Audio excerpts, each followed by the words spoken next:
Hello नमस्कार, कसे आहात तुम्ही? छाया किचनमध्ये तुमचं स्वागत आहे. आज मी बनवते साबुदाणा वडा. चला मग वेळ न करता पटकन रेसिपीला सुरुवात करूया. हे बघा, मी 2 वाट्या साबुदाणा घेतला होता. तो रात्री भिजायला टाकला होता. चांगलाच 8-9 तास झाले, मस्त असा मोकळा झालाय भिजून. आणि हे मिरच्या घेतलीत मी ठेसून, जिरं घेतले, शेंगदाण्याचं कूट घेतले आणि बगर घेतली मी अर्धी वाटी. ती पण रात्रीच भिजायला टाकली होती, पाणी काढून घेतले. आणि 2 बटाटे आहेत आणि चवीपुरतं मीठ आहे. चला मग आपण मिक्स करून घेऊया.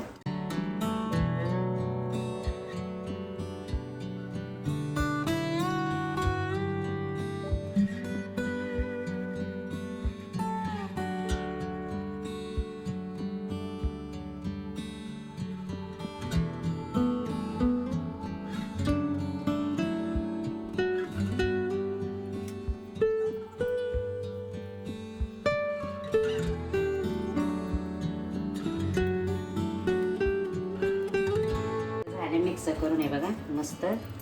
बगर तुम्ही आवडीप्रमाणे टाका. बगर कोणी खात नाही उपासाला जास्त, आम्हाला आवडते आम्ही टाकते.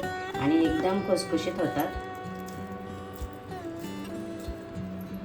पातळ करायचे, साबुदाण्यामुळे कसं वडा फुटला जातो. असं पाण्याचा हात घ्यायचा, पातळ करायचं, असं जास्त जाड पण नाहीये. साबुदाणा फुटतो ना मस्त असं.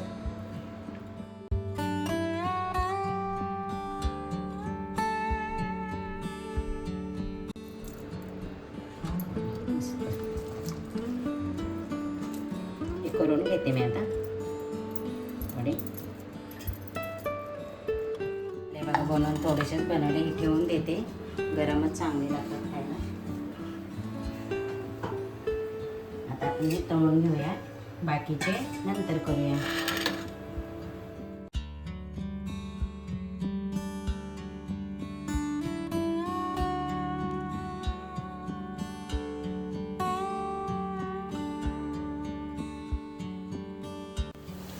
हे बघा, छान मस्त असं तळायचे.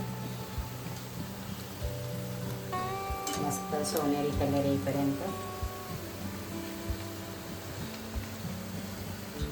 बघा, आपला वडा फुटला पण नाहीये. साबुदाणा वडा असा फुटला जातो, भगर टाकल्यामुळे नाही फुटत. चला काढून घेते मी आता. हे बघा, छान पैकी मस्त गोल्डन कलर असे तळायचे कुरकुरीत. आता दुसरे पण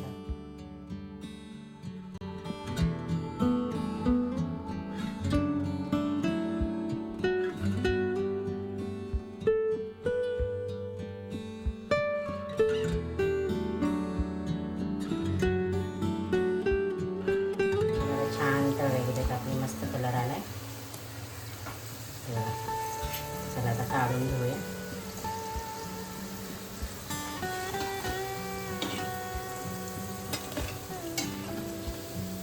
मस्त एकदम टेस्टी खुसखुशीत झाले.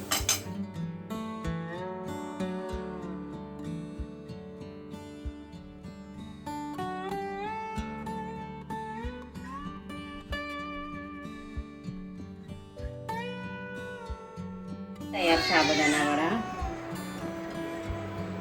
आजची रेसिपी साबुदाणा वडा आवडला असला तर माझ्या चॅनेलला लाईक करा, शेअर करा, सबस्क्राईब करा. चला बाय, भेटू पुढच्या ब्लॉगमध्ये.